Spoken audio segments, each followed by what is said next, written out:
Fora da política não há salvação. Um canal e podcast para discutir política. Produzido por mim, o cientista político Cláudio Couto.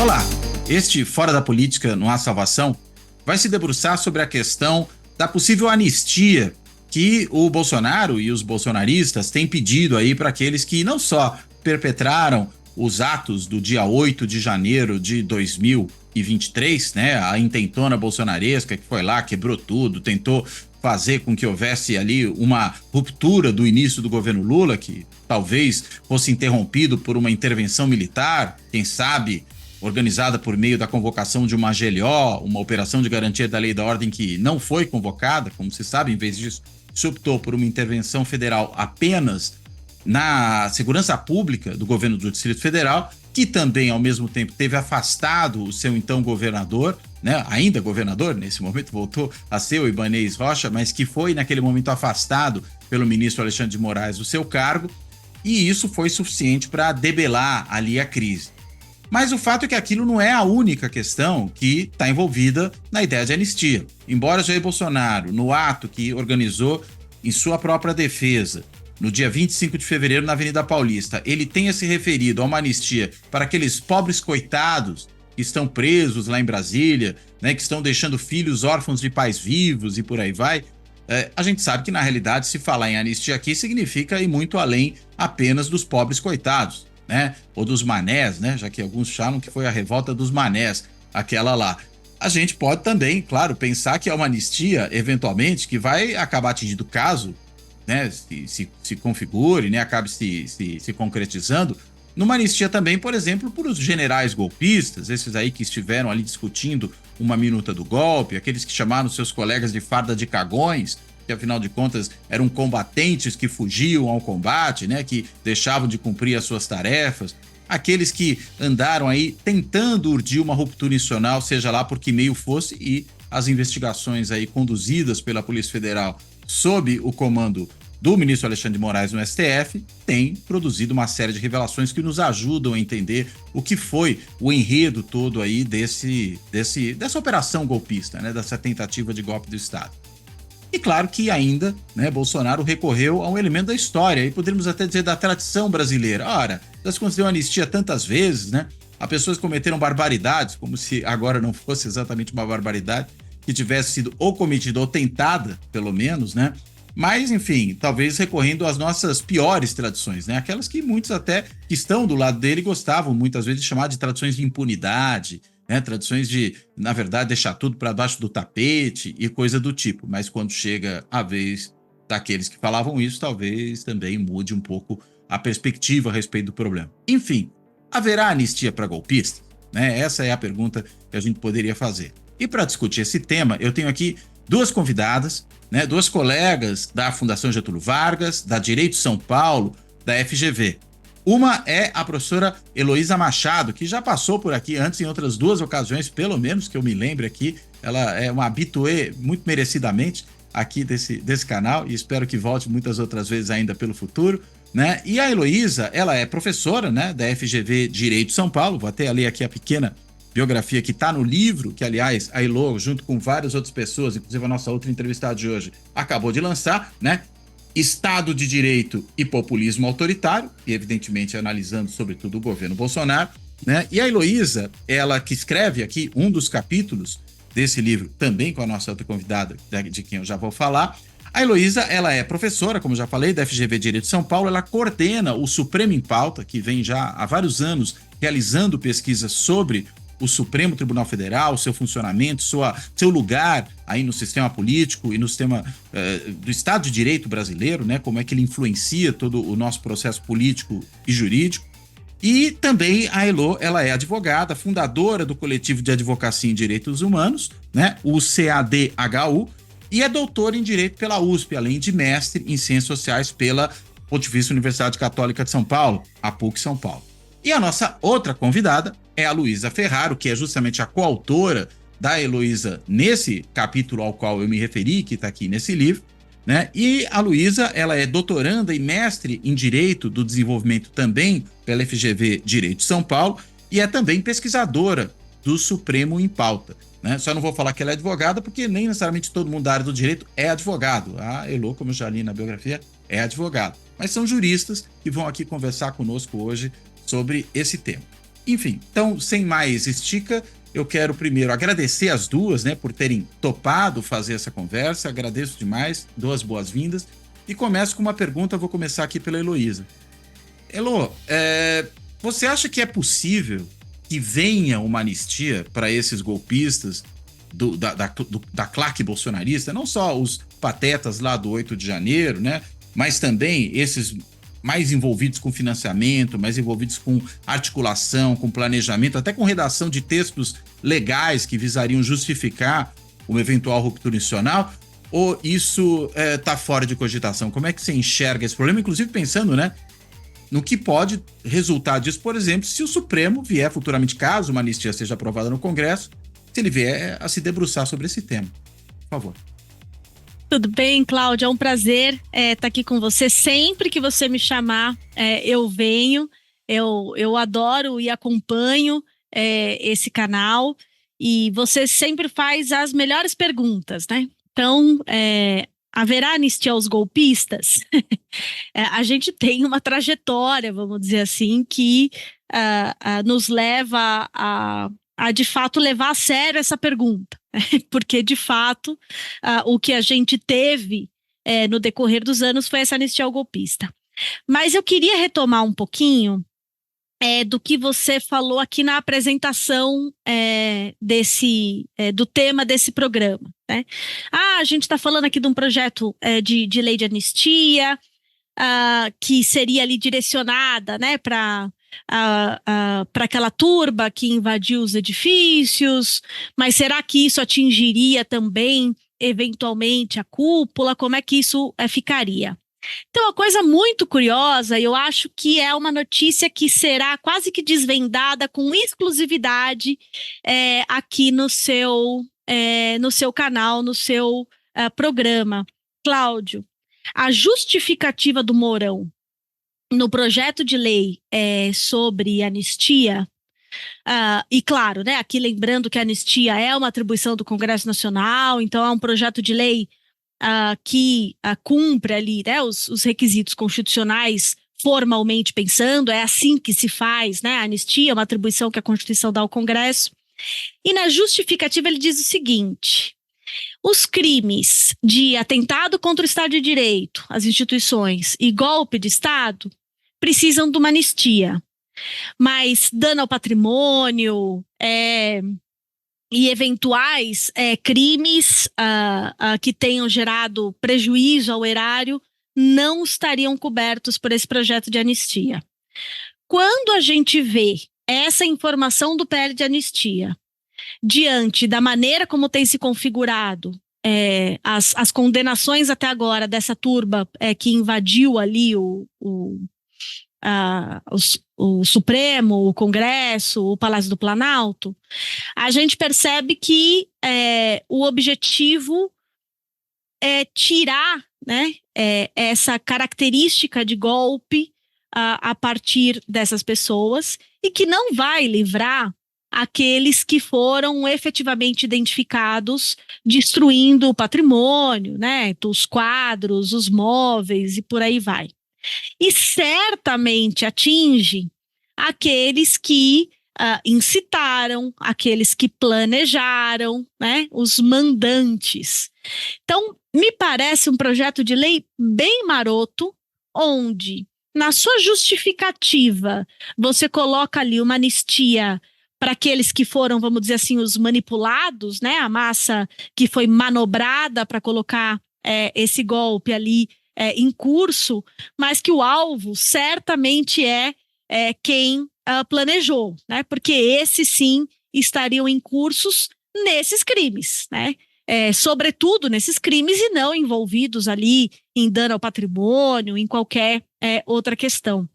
Então, o projeto de lei foi apresentado, ele segue, querendo ou não, o seu trâmite agora no Senado.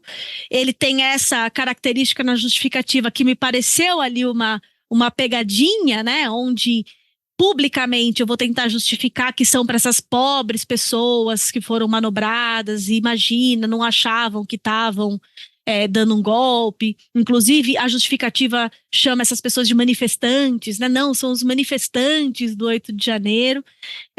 Mas me parece que o objetivo maior é talvez preservar e blindar desde já a cúpula. E que cúpula é essa? A gente está falando de generais, a gente está falando de ministros de Estado e a gente está falando do ex-presidente da República, Jair Bolsonaro, que pelas investigações do Supremo aponta aí como líder da organização criminosa.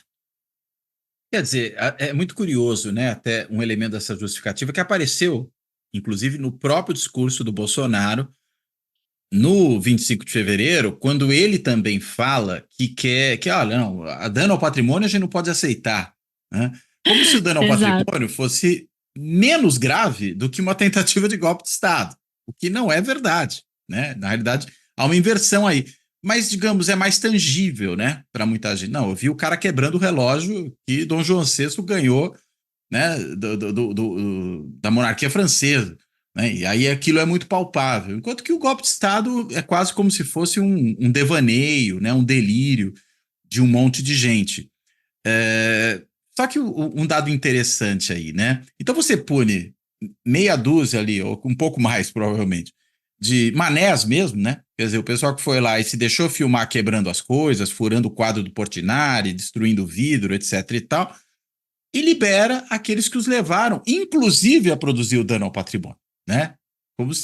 A gente sabe que não é o mais grave, mas só foram lá porque foram incitados para tanto, né? Quer dizer, é um discurso, na verdade, embora o Bolsonaro se referisse aos pobres coitados, se referindo, evidentemente, a si próprio, né?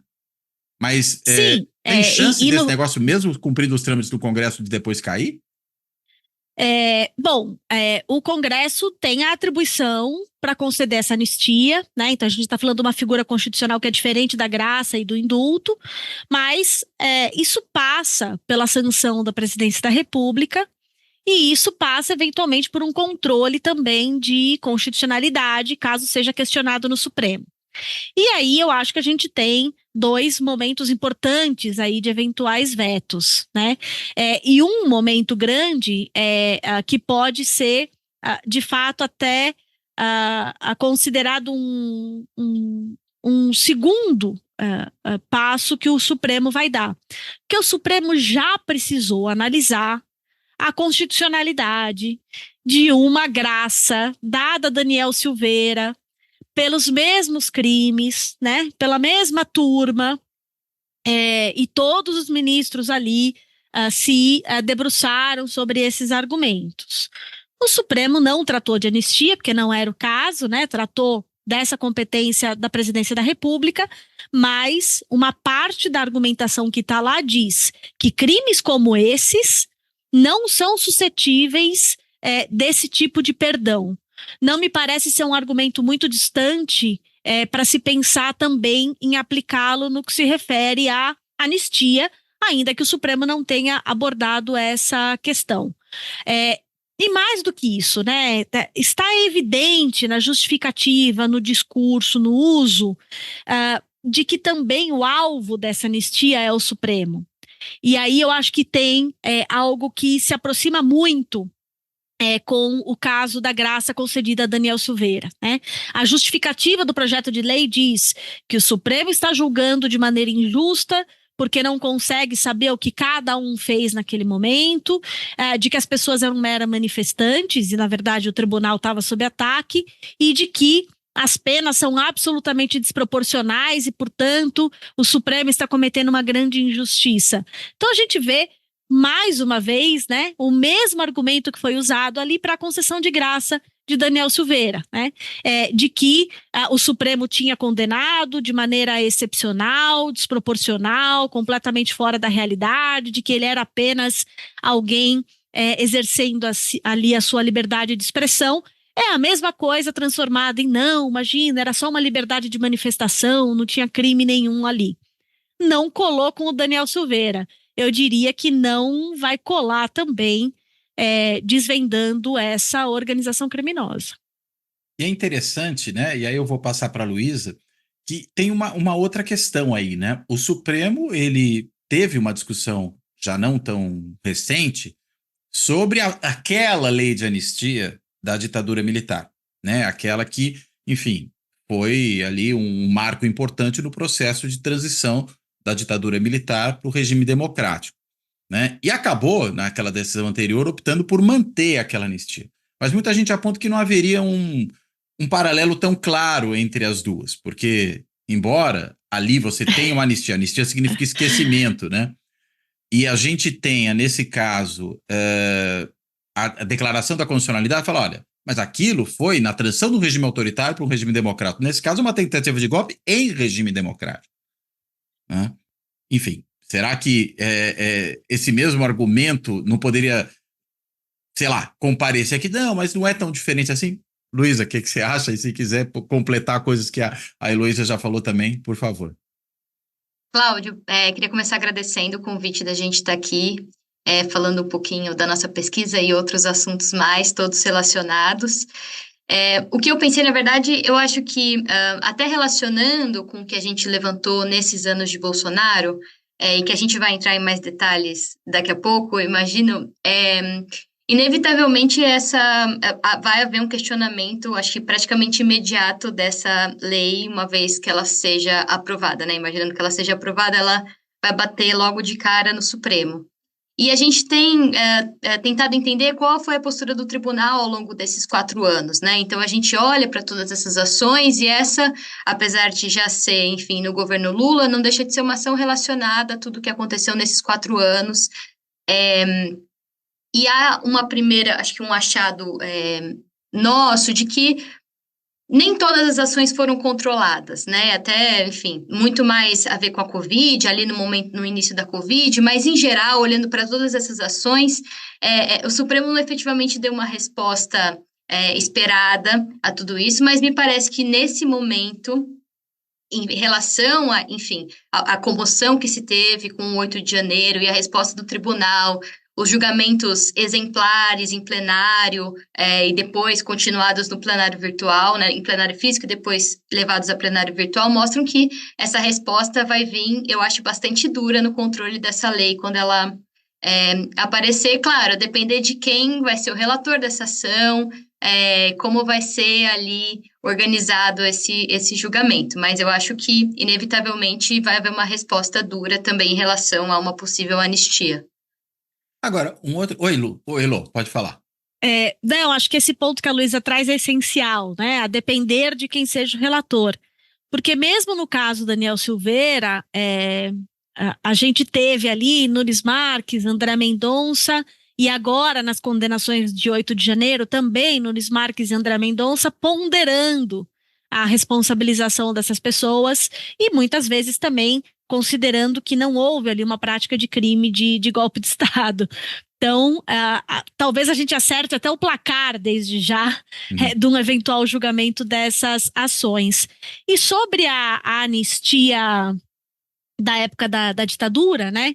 Também é um tema que o Supremo está revisitando, né? Depois da decisão da Corte Interamericana, esse tema voltou à agenda do Supremo Tribunal Federal e pode ser que a gente tenha uma decisão distinta aí.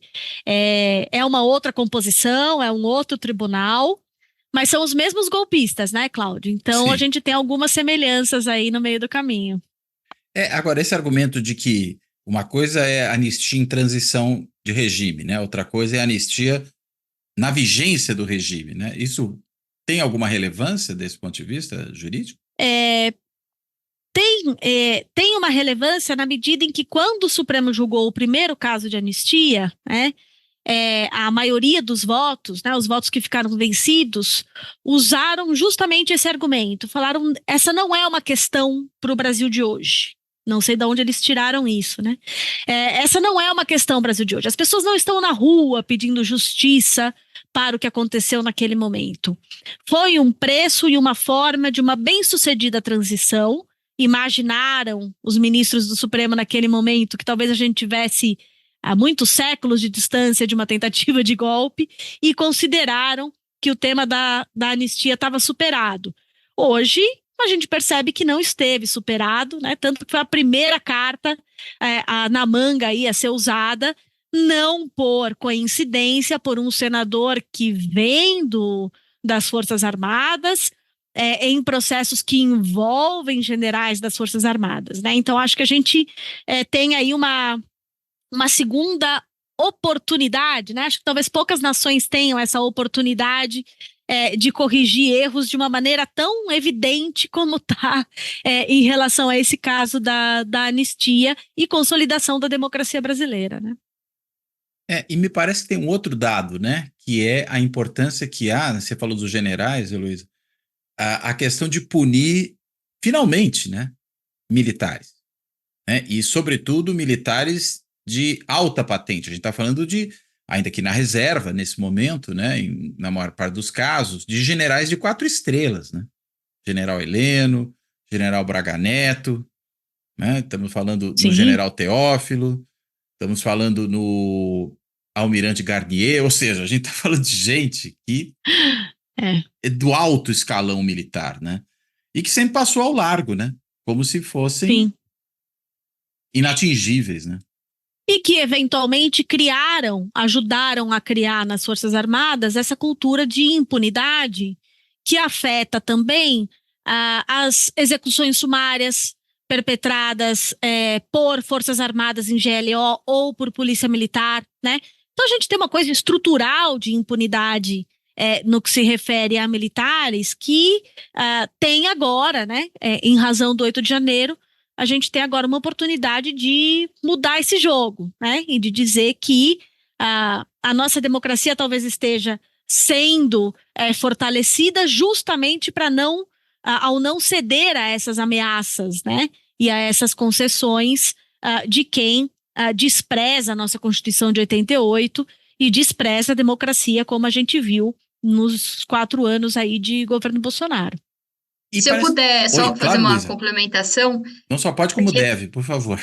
A gente discutiu bastante o papel da Advocacia Geral da União e da Procuradoria Geral da República, né? E uma das questões que a Elo sempre levanta é como o cenário mudou, mas as instituições permaneceram as mesmas, e se o cenário voltar àquilo que era, talvez as instituições ajam da mesma maneira que a gente criticou, enfim, não controlando esses atos. Então, nessa linha da segunda chance, também olhando para o tribunal, né? Qual que é o papel do tribunal em mudar entendimentos que, se o contexto vier a ser de novo aquele, enfim, a gente vai voltar a isso porque no momento em que podia dar uma resposta à altura, não deu, né? Então, acho que nessa linha da mudança das instituições frente a erros, né? Ou, enfim, circunstâncias que não estiveram à altura, é importante trazer, enfim, recuperar e consertar essas decisões. Aliás, eu queria aproveitar exatamente o gancho disso que você falou agora, né?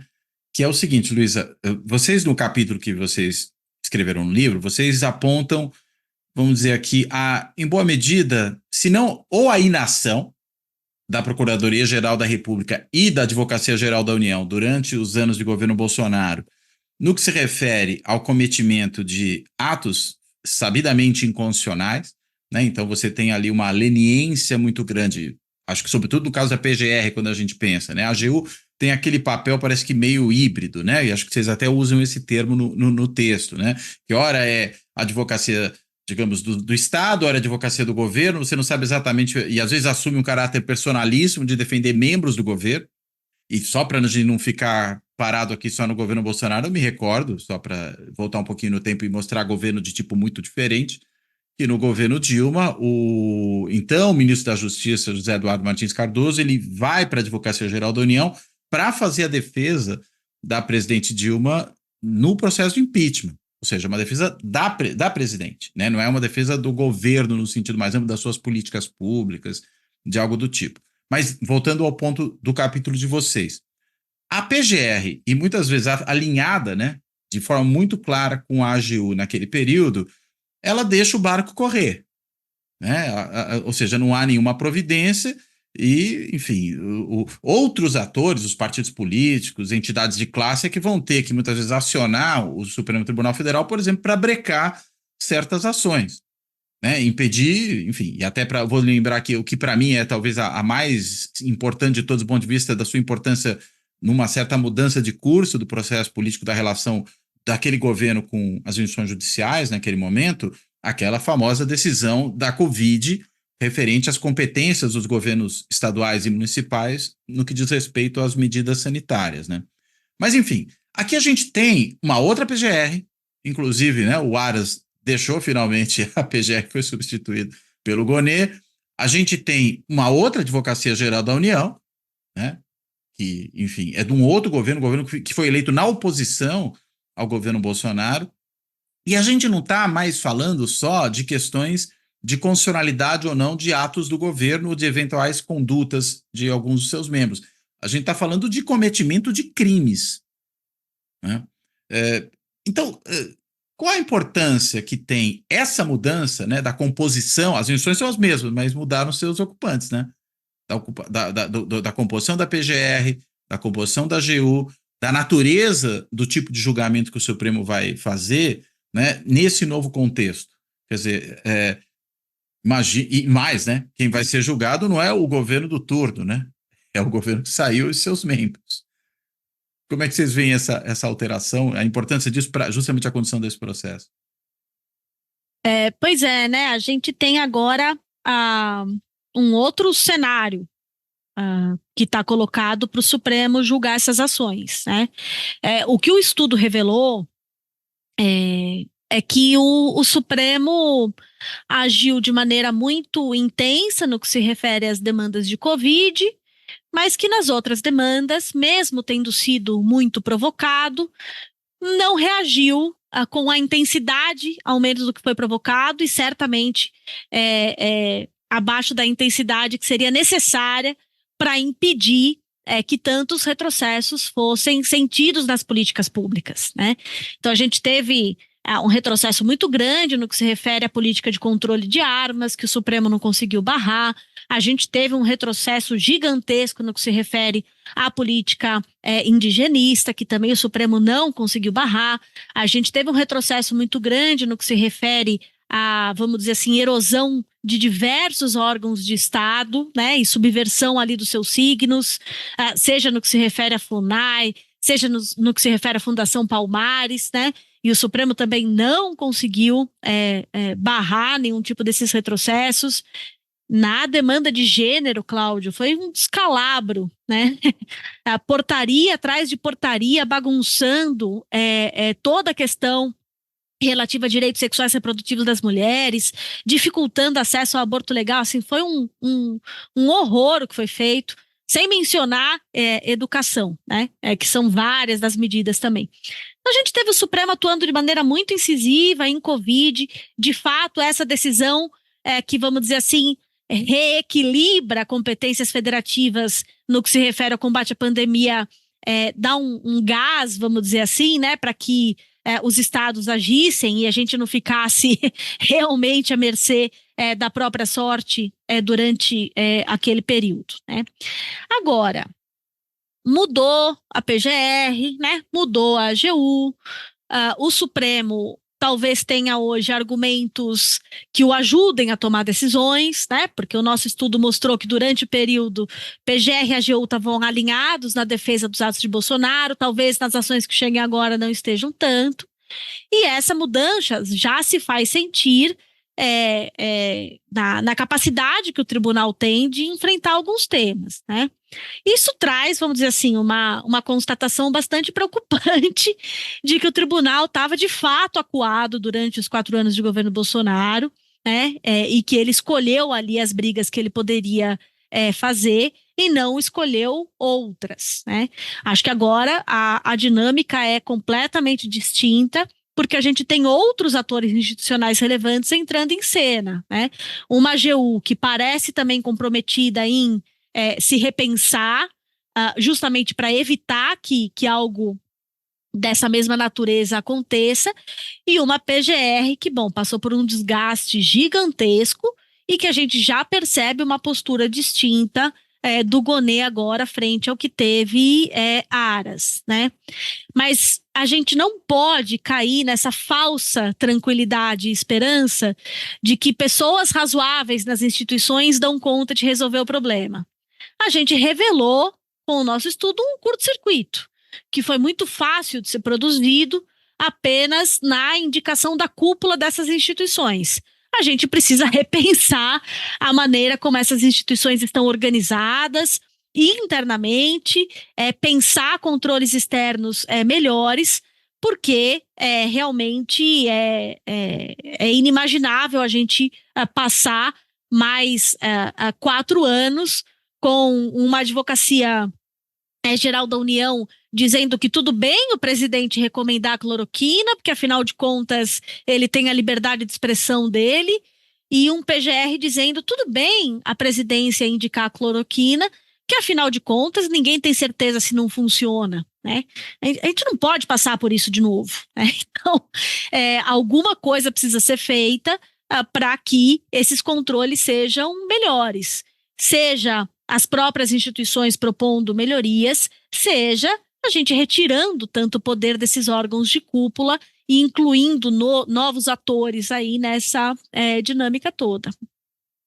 Como, por exemplo, sei lá, o Conselho Superior do Ministério Público poder ter algum tipo de voz diante, por exemplo, de um Procurador-Geral da República, sei lá, omisso, conivente, ou às vezes o contrário, né?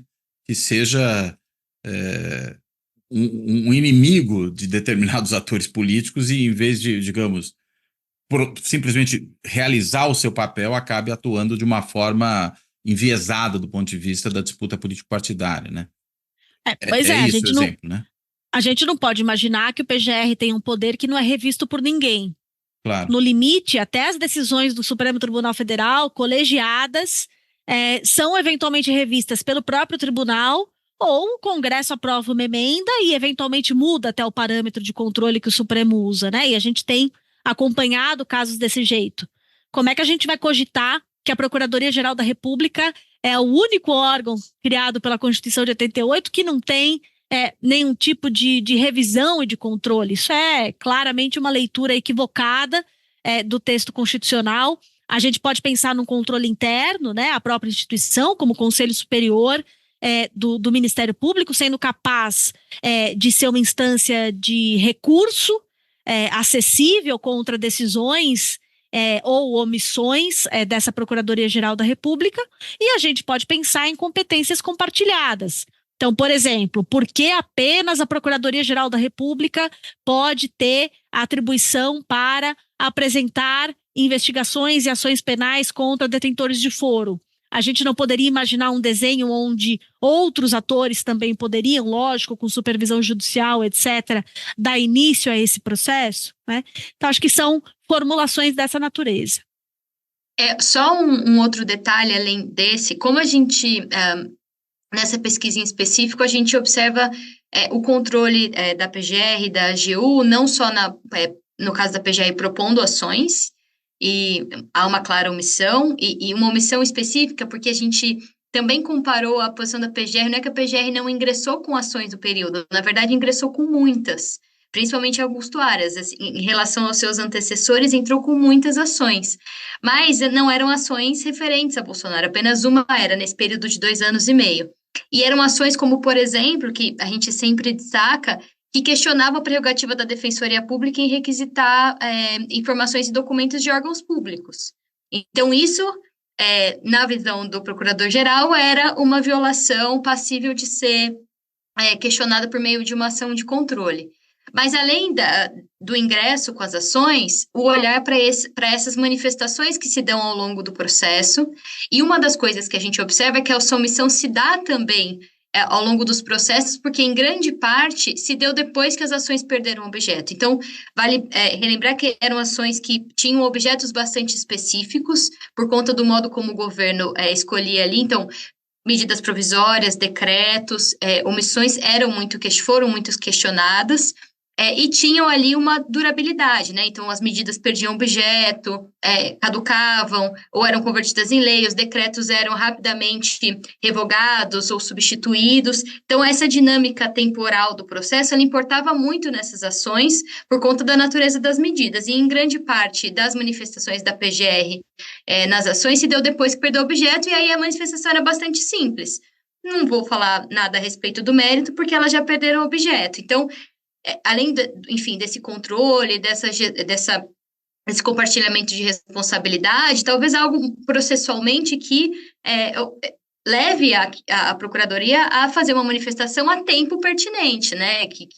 Porque aí tem um ônus de se manifestar e de se colocar contra ou a favor daquela medida, mas se manifestar sobre ela. E acho que isso, do que a gente observou dessas ações, impactou bastante. Muito fácil deixar o tempo correr, usar ali o tempo do judiciário, para não ter que se opor ao governo e àquela medida específica, e isso aconteceu muitas vezes, em parte por conta da própria natureza da medida, e muitas vezes de uma escolha do governo em evitar o controle do Supremo, uma coisa que aconteceu especialmente em relação aos decretos sobre porte de armas, né, de ir revogando e alterando para que prejudicasse ali o andamento do processo, mas muitas vezes não, muitas vezes um tempo decorrido aí que podia ser melhor gerido pela Procuradoria-Geral da República para que houvesse uma manifestação nesses casos. Aliás, é interessante, né, Luísa e Heloísa, né, que há uma questão, né, essa vamos dizer, de se pronunciar, ter um posicionamento depois que já passou o tempo, né, que chega a ser risível mesmo, né, porque, ué, mas então nem precisava mais, né?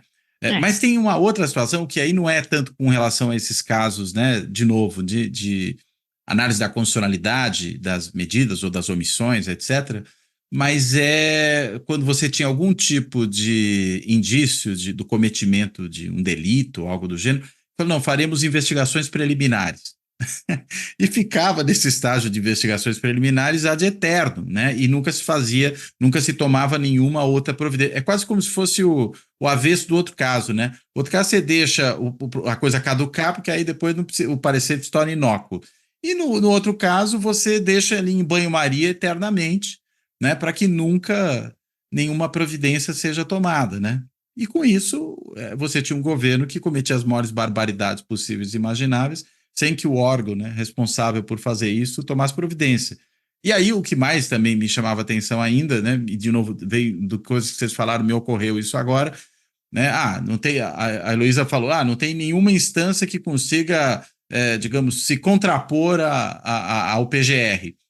O que muitas vezes o Supremo fazia era simplesmente ignorar o posicionamento do PGR. O PGR dava um parecer, vá arquivo. Ele falou, não vamos arquivar não, vamos dar seguimento a esse caso. O que é também muito chamativo, porque mostra que o próprio PGR se desautorizou de uma tal forma perante o Supremo que ele já nem recebia mais a devida consideração aos seus posicionamentos, né? Perdeu completamente a credibilidade para poder atuar, né, no exercício da sua função.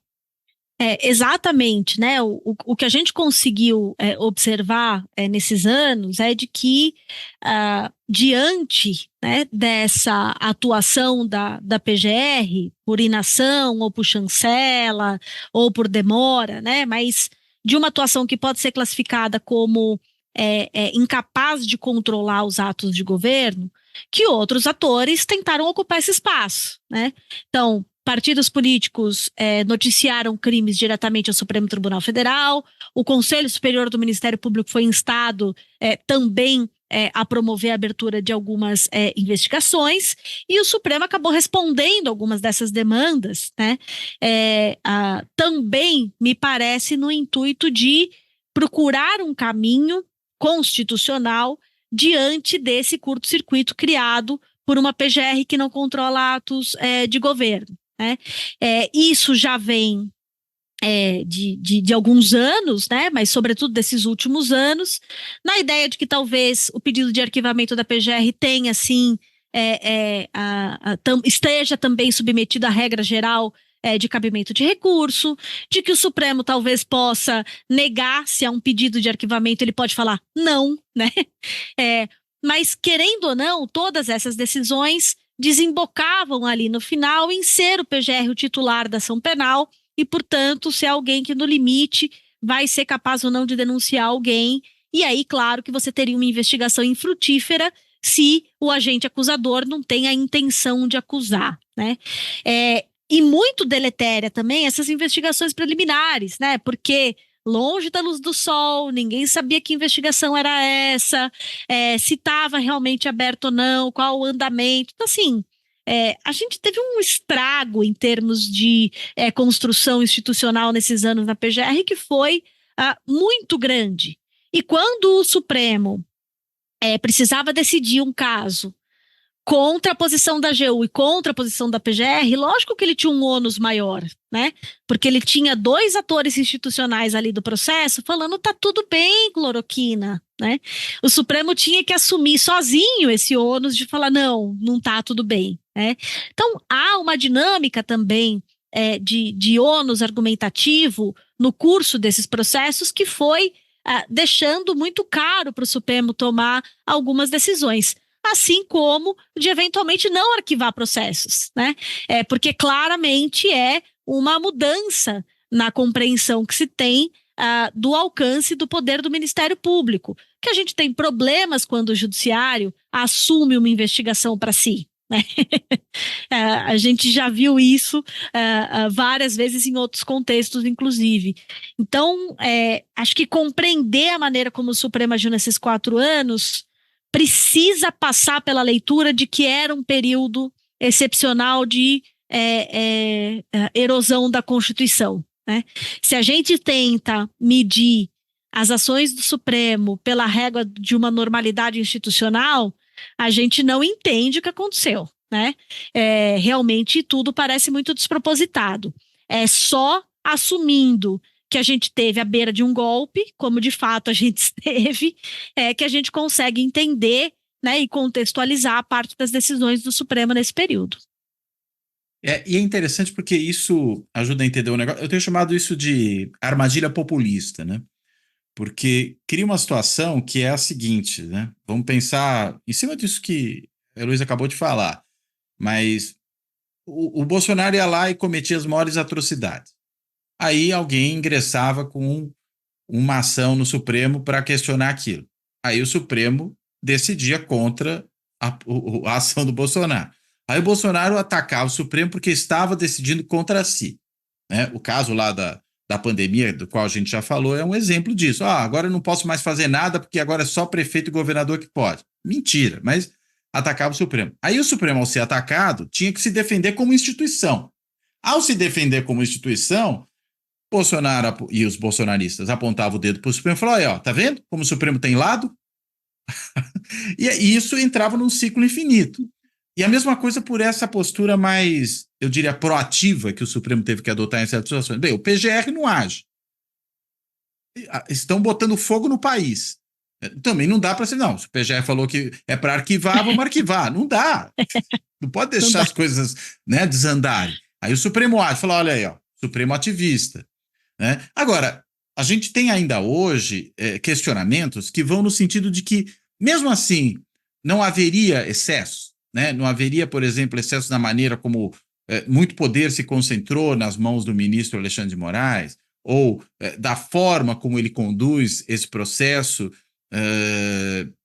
digamos, acaba atropelando certos procedimentos que seriam esperados. Será que a gente não estaria repetindo no âmbito do Supremo os crimes do lavajatismo, né? Como é que vocês enxergam isso? Eu refuto essa ideia. Eu acho que a gente está lidando com uma corte que nunca foi progressista, né? E basta ter acompanhado o Mensalão, basta ter acompanhado a Operação Lava Jato durante a maior parte ali dos seus anos, e basta agora acompanhar o 8 de janeiro. Tem nada de diferente entre uma e outra. É um tribunal que é bastante punitivista, ele não é considerado garantista, ele pesa a mão nas penas. Os bolsonaristas agora estão concordando com isso também. Pois é. Né? Então, assim, eu vejo muito mais continuidade no tribunal do que algum tipo de ruptura no que se refere a isso. Acho que os problemas que a gente tem em relação ao Supremo julgando o 8 de janeiro já estavam presentes ali no mensalão. Porque raios o Supremo está julgando alguém que não tem prerrogativa de foro? Bom, lá atrás, ele decidiu que ele poderia fazer isso, inclusive com chancela da Procuradoria-Geral da República, para que não houvesse nenhum tipo de incoerência numa eventual sentença final entre pessoas com foro e pessoas sem foro. Né? Porque é um caso só. A estratégia da Operação Lava Jato foi diferente pela Procuradoria-Geral da República, que disse, não, vamos deixar no Supremo só foro e deixa todo o resto da galera com o Moro, né? Mas foi uma estratégia da acusação. A estratégia da acusação agora tem sido levar todo mundo para o Supremo, né? Para evitar esse tipo de incoerência. Eu não posso ter um juiz de primeira instância que vai dizer que uma pessoa que estava lá defecando no Supremo Tribunal Federal estava se manifestando e que aquilo era uma grande festa cívica e ter, eventualmente, o Supremo Tribunal Federal vamos dizer, numa primeira condenação, dizendo, não, aquilo foi um golpe. Não dá para ter as duas coisas, né? Ou é uma coisa ou é outra. Então, há essa decisão agora do Supremo julgar tudo isso, e essa competência do Supremo sempre foi justificada pela participação de gente com prerrogativa de foro por função. Né? E, de fato, agora essas pessoas estão aparecendo. Né? Nessas últimas medidas, as pessoas com foro estão aparecendo. Então, é possível mesmo que o caso comece e termine no Supremo Tribunal Federal. Em relação a medidas cautelares que têm sido usadas, a gente está falando de um ambiente bastante diverso do que a gente viu na Operação Lava Jato, né? A gente tem, inclusive, vamos dizer assim, uma cautela, né, na adoção de medidas mais duras, que eventualmente já estariam justificadas. Me parece bom, né, porque prisão antes da condenação tem que ser absolutamente excepcional, mas eu não vejo muito paralelo. Parece que agora as pessoas descobriram que as ações penais são conduzidas por apenas um relator no Supremo. Bom, sempre foi assim, né? Não é só com o Xandão.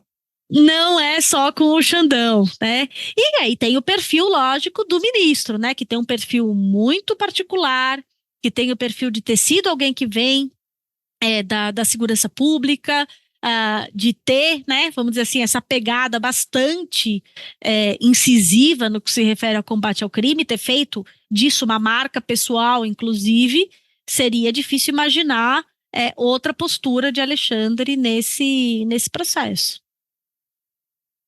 E até onde isso nos leva, hein? Porque tem gente que tem medo do backlash, né? Até outro dia falando com o Rubens Gleiser, né, colega de vocês, o Rubens falou, mas será que a gente não vai ter um backlash, né, desse negócio, um revertério? Maior do que a gente já teve, Cláudio. Aí que tá. A gente sempre fica com esse receio de não, mas o outro lado vai reagir. Vai reagir mais do que já reagiu? Porque a gente já teve a desconstrução de todas essas políticas nesses 4 anos, como eu mencionei. As mulheres sentiram um retrocesso inacreditável. A gente teve declarações absolutamente racistas vindas do presidente da República. A gente teve um projeto de extermínio de povos indígenas. E a gente vai ficar com receio do backlash. A gente tem que implementar o nosso projeto republicano, o nosso projeto constitucional e disputar na política o que é da política. A gente não pode, vamos dizer assim, compactuar, amenizar, né, negociar com os golpistas, né, e com as Forças Armadas como eles fossem fiadores da democracia. Que daí a gente esquece mesmo, né? Deixa pra lá. Não vamos nem entrar mais nesse assunto. E aí a gente se assume como um país que almeja ser uma democracia, mas que está muito longe disso, né? Então, eu tenho uma visão bem distinta no que se refere a esses movimentos e a essas reações, e acho que tem uma parte de direitos fundamentais, de preservação da existência desses grupos diversos e das instituições democráticas que não tem negociação. É o mínimo, né? É daqui para frente que a gente caminha. Se a gente permitir que a extrema-direita, que os fundamentalistas desloquem o nosso debate público para incivilidade, e é lá que a gente vai negociar com medo de retrocessos, a gente já perdeu, né? Aliás, é interessante que tem uma outra questão. A gente falava, vou até voltar um pouquinho só. A gente falava agora há pouco daquela coisa dos militares, né, que se sentiram acima, né, do bem e do mal, inatingíveis e tudo mais, e que isso, de alguma forma, a contínua ação nesse sentido, digamos, viciou a instituição, né? E eu acho que a gente viu uma demonstração disso agora, nessa semana.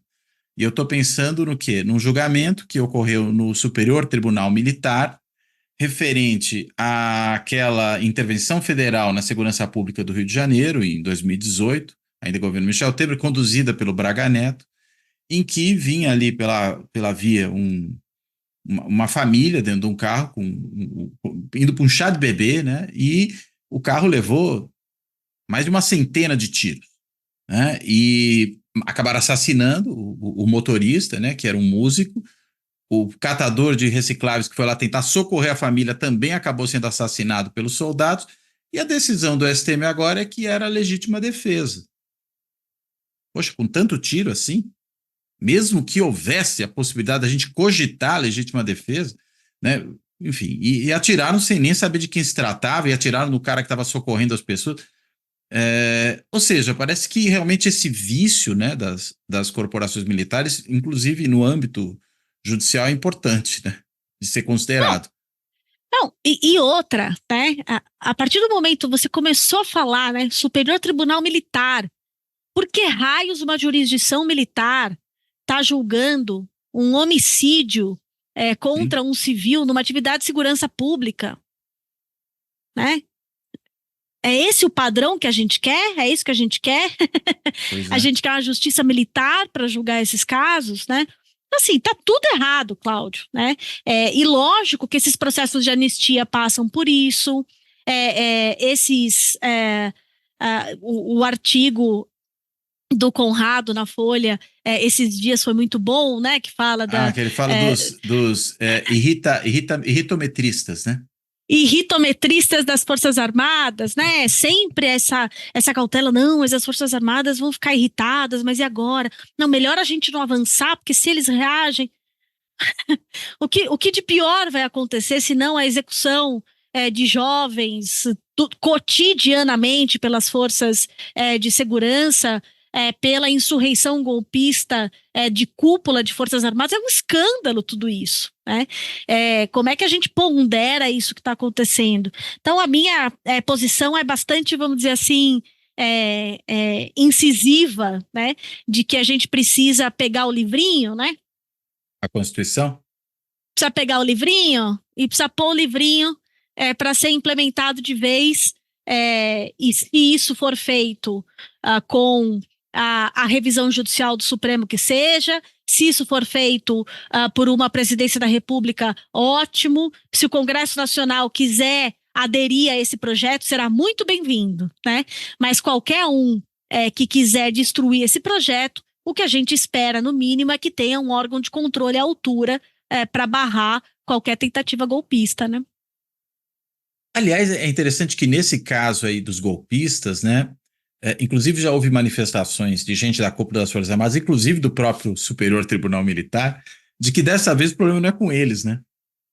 De que, olha, a gente só vai agir depois que, né, for decidir o que vão fazer. Porque, de certa maneira, né, tribunais militares deviam ser instâncias administrativas, né? O cara cometeu uma transgressão administrativa, então você vai puni-lo no âmbito administrativo. Não é? Não faz sentido você puxar, que você colocou um caso de um assassinato cometido por militares para a justiça militar, mas isso é muito, não é ele até pode ser também um delito administrativo, mas primeiro ele tem que ser julgado como um delito comum, né?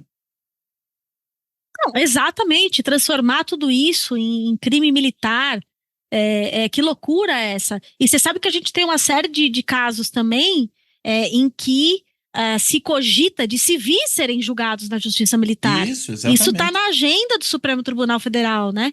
Olha lá. A oportunidade está aí, a bola está quicando, né?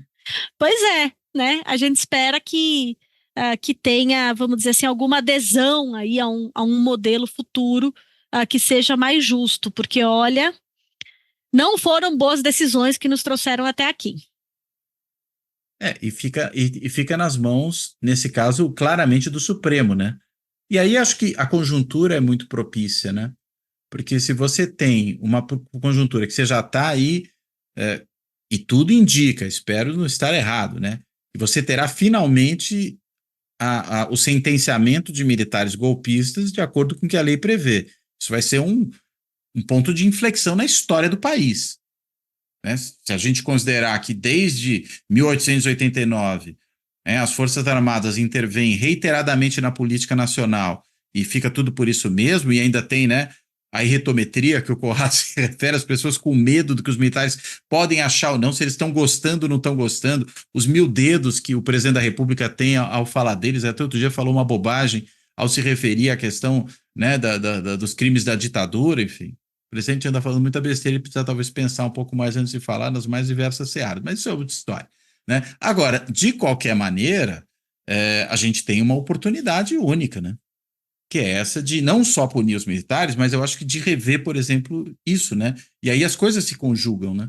Porque é um contexto em que os temas convergem, que faz mais sentido nesse mesmo contexto você decidir por não ter na justiça militar certas decisões que não têm natureza militar. A gente não está em guerra, não é um conflito cometido dentro do quartel entre subordinados e seus superiores hierárquicos, né? É de outra coisa que a gente está falando. E mesmo às vezes quando cometido dentro do quartel, ainda dá para pensar em levar para a justiça comum, né? Estou pensando no caso daquele roubo de armas, né, que houve num paiol aqui, que foi parar nas mãos do Comando Vermelho. Então, isso é crime. Também imagino que seja também um crime militar, mas não deixa de ser um crime comum, né? Ou estou errado? Não, tá certíssimo, né? Então a gente está diante, de fato, de uma oportunidade de mostrar, né, que as Forças Armadas se submetem à Constituição, de que não existe, né, nenhum tipo de legalidade nesses atos de insurreição, que eles podem tentar armar quantas minutas, atos institucionais, decretos que eles quiserem, que isso nunca vai se transformar em algo legítimo juridicamente nos parâmetros da Constituição de 88. Às vezes parece que eles estão olhando para outra Constituição, né, para de 67, para justificar alguns pontos. E fazer justiça nesse caso, a gente não está falando aqui em condenar, né? Porque se vai ser condenado ou vai ser absolvido, é o devido processo que vai determinar.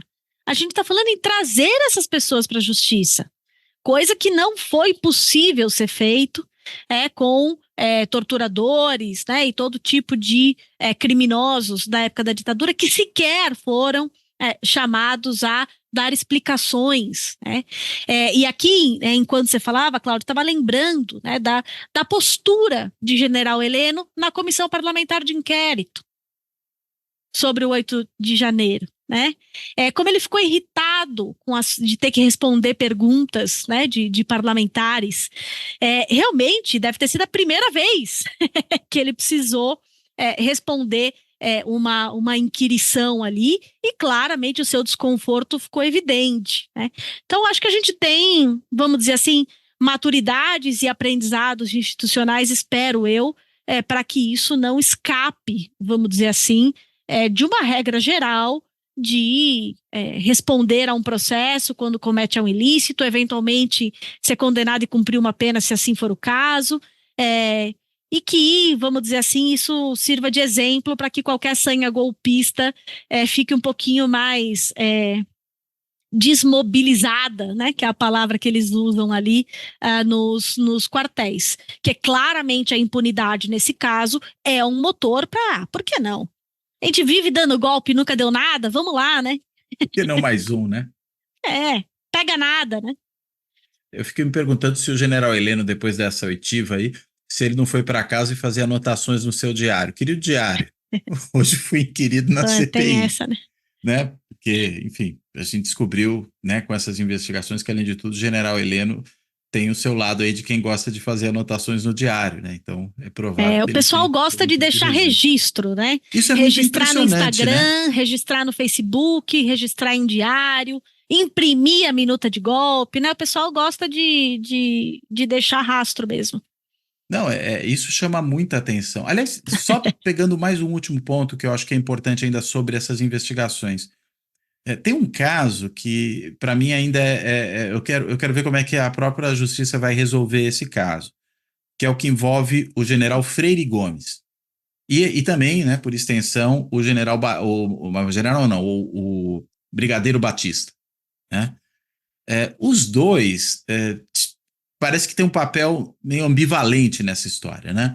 Porque, de um lado, participaram das reuniões, discutiram todos os processos em que eram apresentados minutas de golpe, tem lá as mensagens do Cid para ele, dizendo que, olha, o presidente já está revisando a terceira versão e tudo mais.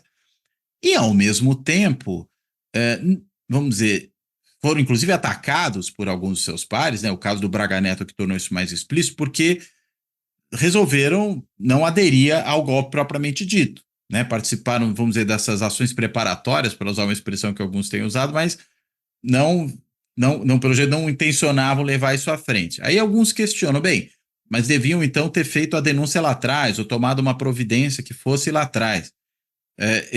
Enfim, aí a cabeça mais de cientista político e olhando menos a questão jurídica, eu falei, mas dava, né? Ou será que estrategicamente talvez a escolha deles até fizesse sentido? Falar, olha, vamos ficar na contenção, porque se a gente bater de frente, por exemplo, ele demite os dois. Demitir os dois, coloca dois golpistas no lugar. E aí quem vai segurar esse negócio? Não estou querendo santificar o general e o brigadeiro, mas estou imaginando como é que, diante dessa circunstância que não é peculiar, não é trivial, melhor dizendo, eles podem ou não ser responsabilizados. São até agora na condição de testemunhas. A gente não tem nenhum indicador que isso possa necessariamente mudar. Mas há quem diga que não, mas eles estavam ali participando de tudo e prevaricaram, porque não avisaram logo o que acontecia. Como é que vocês duas enxergam essa questão? Eu te pergunto, denunciar para quem? Então, é esse o ponto.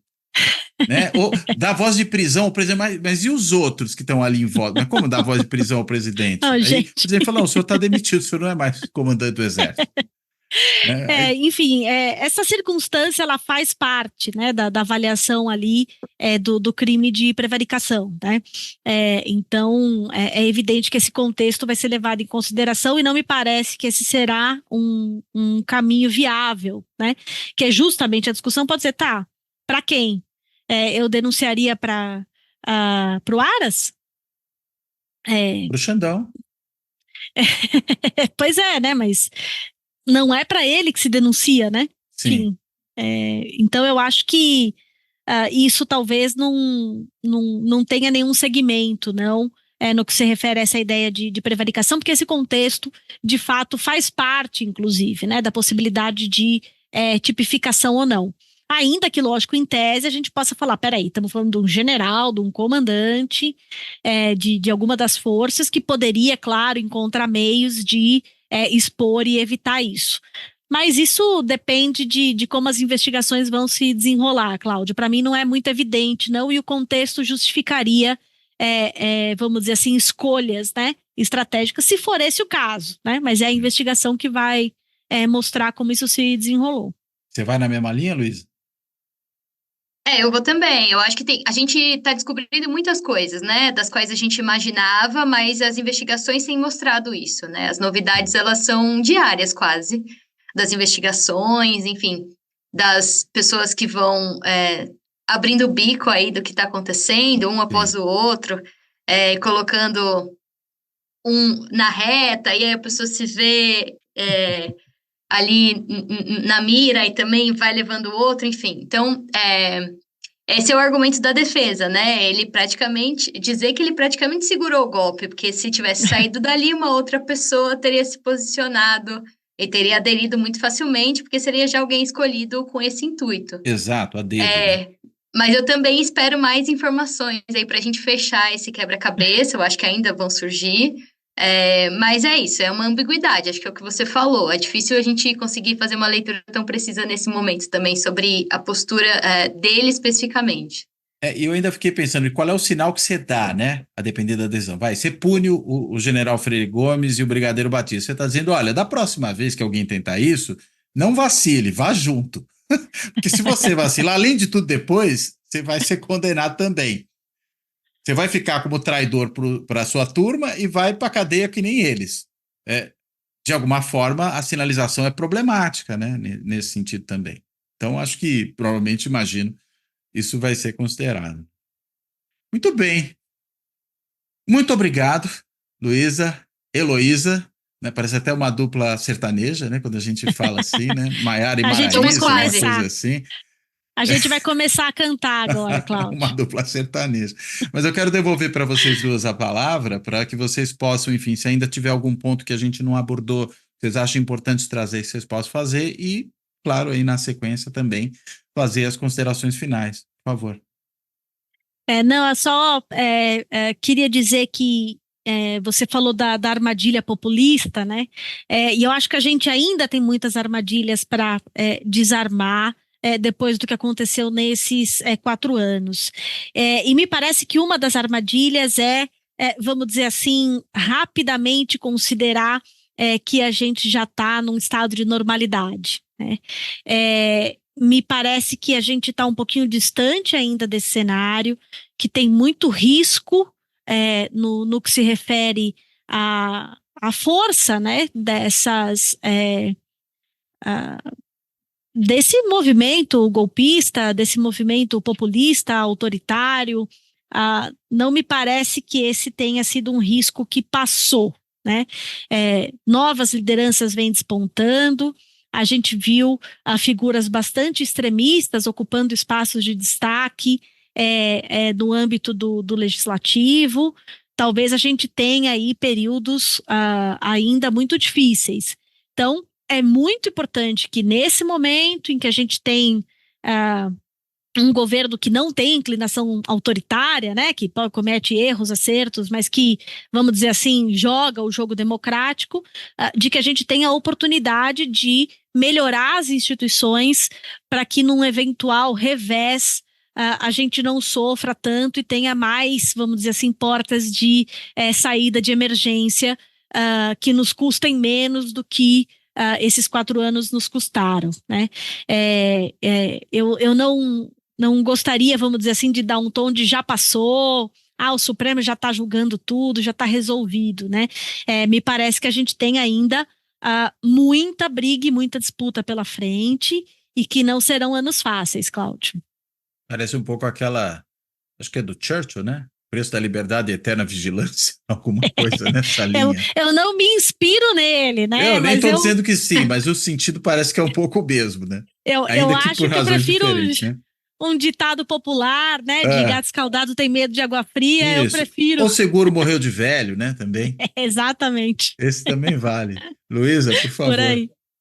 Não, eu ia só complementar na linha da Elo que pra gente, e acho que pra muita gente também, o governo Bolsonaro não é coisa do passado, ele continua na nossa agenda de pesquisa, de análise, tem muitas coisas, questões em aberto que a gente está entendendo, e eu acho que agora, nesse momento, né, em que as informações vão aparecendo, a gente vai entendendo o contexto, a gente consegue olhar para aquilo que a gente também já estava estudando e ressignificar alguns pontos. E compreender melhor aquilo que a gente já era objeto do nosso estudo, enfim, do que a gente vinha provocando em relação às instituições, e aproveitar para fazer, você fez no começo, mas eu vou fazer o nosso jabá, porque, enfim, a gente está publicado parte do que a gente pesquisou nesses anos, e a convite à leitura e dizer que a gente continua com essa agenda, enfim, tentando achar aí outros gargalos, para escancarar, enfim, e para poder provocar por mudanças, para que nada se repita. Exato. E eu acabei não citando o título do capítulo de vocês, que é um título um pouco longo, mas, enfim, que trata da PGR e da AGU, mas que é a arquitetura da desresponsabilização. Né? Acho que essa é a ideia fundamental que está presente ali e acho que vale muito a pena ler o livro pelo capítulo de vocês e pelos vários outros capítulos que são realmente muito interessantes, né? Acho que é uma bela pesquisa que vocês todos fizeram lá na Direito de São Paulo e, nossa, é realmente um trabalho ótimo. Livro que eu também não falei, organizado pelo Oscar Vilhena, pela Raquel de Matos Pimenta, pelo Fábio de Sais Silva e pela Marta Rodrigues de Assis Machado, né? São os 4 organizadores aí do livro. Enfim. Gente, então, brigadíssimo. Vou aqui me despedindo de vocês, agradecendo, e assim como me despeço da Heloísa e da Luísa e agradeço as duas, quero também aqui, como faço sempre no final, me despedir e agradecer a todas e a todos que têm acompanhado Fora da Política Não Há Salvação, seja no canal do YouTube, seja no podcast, que, sempre lembrando, está disponível em mais de 20 plataformas de áudio. E aí, quem for lá, por favor, siga, dê as estrelinhas que acha que deve dar. E claro, também quero agradecer a todos e a todos que têm aqui contribuído com o projeto do canal, e há 4 meios possíveis para esse tipo de apoio. Um é o botãozinho do Valeu Demais, lá embaixo do vídeo do YouTube, que permite uma contribuição pontual. O outro, também por meio do YouTube, é se tornar membro do canal, se inscrevendo no canal por intermédio do Clube dos Canais do YouTube, que permite uma contribuição continuada, que não é a mesma coisa que apenas seguir o canal, é um pouco diferente disso. Tem ainda um site de financiamento coletivo, que é o benfeitoria.com, e quem digitar o endereço benfeitoria.com/apoio Fora da Política Não Há Salvação vai chegar no projeto e também permite uma contribuição continuada, ou até mesmo da forma mais usada por todo mundo hoje em dia, que é o Pix, né? Fazendo um Pix, o e-mail de contato do canal é que é a chave Pix, que é contato@foradapolítica.nohasalvação.info. E claro, para quem quiser escrever também é o mesmo e-mail, contato@foradapolítica.nohasalvação.info. Bem, então, dito isso, eu encerro por aqui, fecho, agradeço a Luísa, agradeço a Heloísa, me despeço das duas, me despeço de todo mundo. Até a próxima. Até.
Fora da Política Não Há Salvação.